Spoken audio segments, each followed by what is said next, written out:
میں پولیٹیکل آدمی نہیں ہوں، نہ میرا پولیٹیکل ایجنڈا ہے، ورنہ میں کوئی سیاسی پارٹی بنا لیتا، کسی پارٹی میں شامل ہو جاتا۔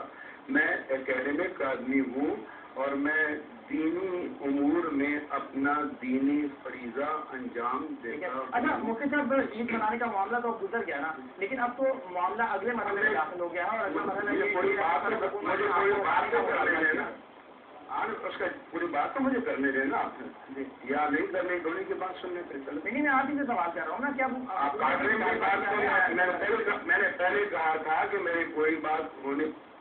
جی آپ مفتی صاحب فرمائیے۔ آپ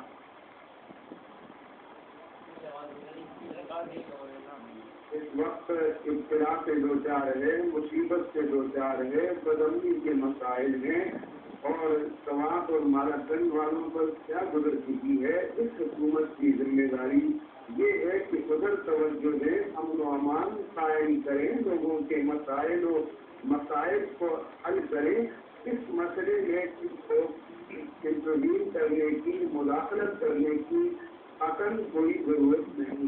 اب جو آ کر انہوں نے مطالبہ کیا ہے کہ اعتدال کمیٹی کے چیئرمین کو برطرف کر دیا جائے یا مستعفی ہو جائیں، تو میں اسے ان کی طرف سے سائبوٹ سمجھتا ہوں، اعزاز سمجھتا ہوں کہ اتنے ایک ایسے عالم میں کہ جب ملک اور خاص طور پر صوبہ سرحد اتنی بڑی اختلافیں دو چار ہے، ان بالغ نظر وزرائے کرام کی نظر میں جو سب سے مالیہ کا بڑا مسئلہ ہے، اعتدال کمیٹی اور اعتدال کمیٹی کا چیئرمین، اس سے بڑا اعزاز کے مجھے کیا دے سکتے ہیں۔ میں ان کا شکر گزار ہوں، شکریہ ادا کرتا ہوں، اور جہاں تک اس منصب کا تعلق ہے، جس اتھارٹی سے منصب تفویض ہوا ہے، جب تک ان کا اعتماد ہوگا میں دینی منصب پر کام کروں گا، اور اگر ضرورت نہیں ہوگی تو میں اس سے فراغ ہوتا رہا ہوں، تو وہ مجھ سے بات کریں گے۔ ان کو زحمت اٹھانے کی فوراً کوئی ضرورت نہیں ہے،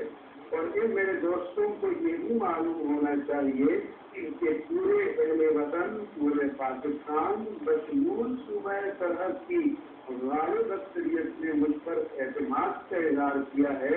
مجھے 24 گھنٹے ٹیلی فون آ رہے ہیں لوگوں کی حمایت کے، تائید کے، محبت کے۔ میں اپنی قوم کے، مسلمانوں کے ان انسانات کا شکر نہیں ادا کر سکتا، اور میں ان سب کے سامنے سراپا تشکر ہوں، اور انشاءاللہ تعالیٰ میں اپنی ذمہ داری کو احسن طریقے سے انجام دیتا۔ آپ نے جو باتیں کی اس پر آپ ابھی اعتراض حسین صاحب کا بھی موقع دیتے ہیں۔ یہ سب کیا کہیں گے آپ؟ بہت سارے مسائل ہیں، مفتی صاحب کہتے ہیں، لیکن آپ نے ان تمام مسائل کو اپنی ذمہ داریاں ادا کرنے کی بجائے آپ اس مسئلے کی طرف آ گئے ہیں جس میں آپ کو مداخلت کرنی نہیں چاہیے۔ ایسا ہے کہ سب سے پہلے تو یہ کہ میں تمام اہل وطن کو عید مبارکباد پیش کرتا ہوں، جن کی دوسری عید کا دن ہے ان کو بھی، اور جن کا پہلا دن ہے ان کو بھی، دونوں کو میں مبارکباد پیش کرتا ہوں۔ اور رہی یہ بات کہ ہمارے ہاں بہت مسائل ہیں، بالکل بہت مسائل ہیں، اور ہم ہر مسئلے سے نمٹ رہے ہیں۔ یہ بھی ایک مسئلہ ضرور ہے کہ یہ 62 سالوں میں یہ مسئلہ نہیں حل ہوا، یار مسئلے کو فیس کرنا پڑتا ہے، اور ہم نے اس نیت سے اس کو فیس کیا ہے کہ اس کا حل نکل آئے۔ کسی بھی طور کسی نے کوشش نہیں کی کہ اس کا حل نکل آئے۔ ہم نے اگر سعودی عرب سے اس کو جوڑنے کی کوشش کی تو ہم نے تجویز پیش کی ہے اور ایمانداری سے کی ہے۔ اگر یہ لوگ سمجھتے کہ سعودی عرب اور ہمارے وقت میں فرق ہے تو اس فرق کو نکال کے یہ بیٹھ کے اسی کے حوالے سے فرق کے حساب سے اعلان کر دیں۔ لیکن جو ہوا اس کے نتیجے میں مسئلہ حل ہونے کی طرف نہیں جا رہا نا۔ ایک تو میں یہ کہہ رہا ہوں، میں آپ درست فرما رہے، لیکن سوال یہ پیدا ہوتا ہے کہ کیا ہمارے صوبے کی شہادتیں نہیں مانی جائے گی؟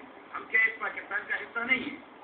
اگر یہ کہہ رہے ہیں کہ صوبائی سطح پہ اعتدال کمیٹی کا یا ان کا بیٹھنے کا کوئی جواز ہی نہیں ہے، تو اگر مرکز ہم کے اپنے ساتھ شامل نہیں کرنا چاہتا اور اس کے بقول تو یہ تو مناسب نہیں ہے۔ اور ہم سمجھتے ہیں کہ ایسی کوئی بات نہیں ہے۔ یہاں کے اکثریت نے، گورنر نے، کور کمانڈر نے، وزیر اعلیٰ نے، یہاں پہ صوبائی سطح پہ تمام کے تمام ہمارے جو ساتھی ہیں انہوں نے عید منائی ہے، یہ ویسے لاہور اچھا میاں صاحب آپ نے بھی تو مرکزی رویہ ہلال کمیٹی کو اعتماد میں لیے بغیر آپ نے یہ فیصلہ کیا کہ آپ اس اجلاس میں جائیں گے ایک غیر سرکاری رویہ ہلال کمیٹی کے اجلاس میں، اور جو بھی فیصلہ ہوگا آپ نے پھر اس کا اعلان بھی کیا. اور دوسری بات یہ کہ کیا آپ مفتی صاحب جی میں سوال آپ سے دوسرا بھی کروں تاکہ آپ اکٹھا جواب دے دیجیے گا کہ مفتی منیب الرحمان صاحب اکیلے تو فیصلہ نہیں کر رہے ہیں، پوری رویہ ہلال کمیٹی ہے جو یہ فیصلہ کرتی ہے، آپ ایک ہی فرد کو ہٹائے جانے کا مطالبہ کیوں کر رہے ہیں؟ نہیں ایسا ہے، ہمیں بہت افسوس کے ساتھ کہنا پڑتا ہے کہ ہم نے اس حوالے سے وہ خود ہی بول رہے ہیں، کوئی کسی اور نے بات ہی نہیں کی، وہ ہی مدعی بنا بیٹھا ہے. میں اس لیے کہہ رہا ہوں کہ یہ مسئلہ کسی کے ذات کا نہیں ہے. آج ایسے قبل بھی اور اس کمیٹی کے چیئرمین رہے ہیں، یہ بھی ہیں، کل کو یہ نہیں ہوں گے.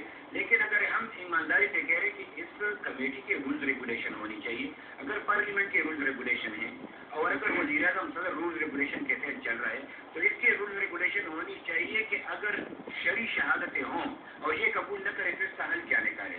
ہم نے مرکزی ریٹیلر کمیٹی سے رابطہ قائم کرنے کی کوشش کی. ہم مسجد میں بیٹھ کے آپ کو گواہی دے رہے کہ ہم نے ان کے موبائل پہ 1000 فون کرنے کی کوشش کی، وہ بند رہا. ہم نے بہت کوشش کی اور اس نے پہلے سے اعلان کر رکھا تھا کہ آج کے دن جو بیٹھے گا یہ غیر شرعی ہوگا.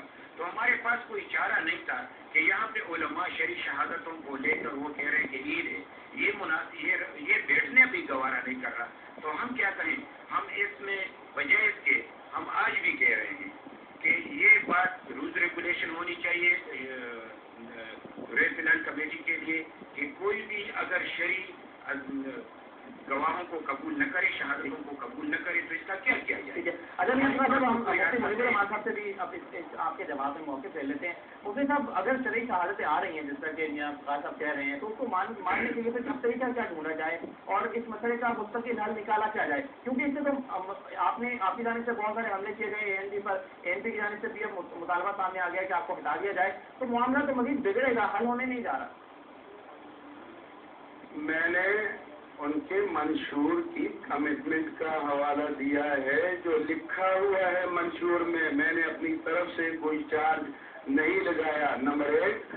نمبر 2، اس کا حل یہ ہے کہ اس ریاستی ادارے کے مقابلے میں پرائیویٹ اداروں کی حوصلہ کو چاہیے کہ یہ آئین کے تحت صوبائی نظام کو چلا رہے ہیں.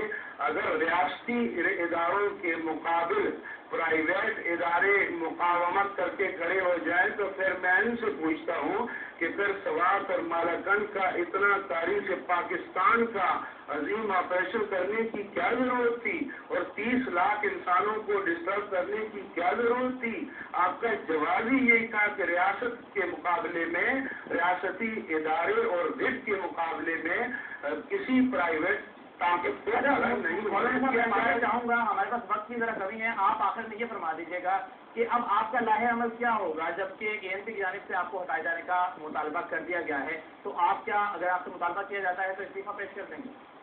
میں ANP کے مطالبے پر کوئی استعفیٰ نہیں پیش کروں گا. میں جس اتھارٹی کی طرف سے مقرر ہوں، جب تک ان کی رضامندی ہے میں یہ دینی خدمت انجام دیتا رہوں گا اور اس خدمت کا کوئی معاوضہ، کوئی مشاہرہ، کوئی اعزازیہ، کوئی انعام نہیں ملتا اور پورے پاکستان کا جب تک اعتماد ہے کرتا رہوں گا اور ان حضرات کو اپنی ترجیحات کے تعین کا حق حاصل ہے. جو یہ چاہیں اپنے لیے لائیں، عمل کریں. بہت شکریہ مفتی منیب الرحمان صاحب آپ کا، اور صوبائی وزیر اطلاعات میں فقار حسین صاحب آپ کا بھی ہم سے بات کرنے کا. سرحد حکومت نے مرکزی رویہ ہلال کمیٹی کے چیئرمین مفتی منیب الرحمان کو ہٹانے کا مطالبہ کیا، اس پر مفتی منیب الرحمان نے اپنا بھی موقف پیش کیا ہے، وہ ہم نے آپ کو بتایا. ایک بریک کی جانب بڑھیں گے اور بریک سے پہلے نظر ڈالیں گے.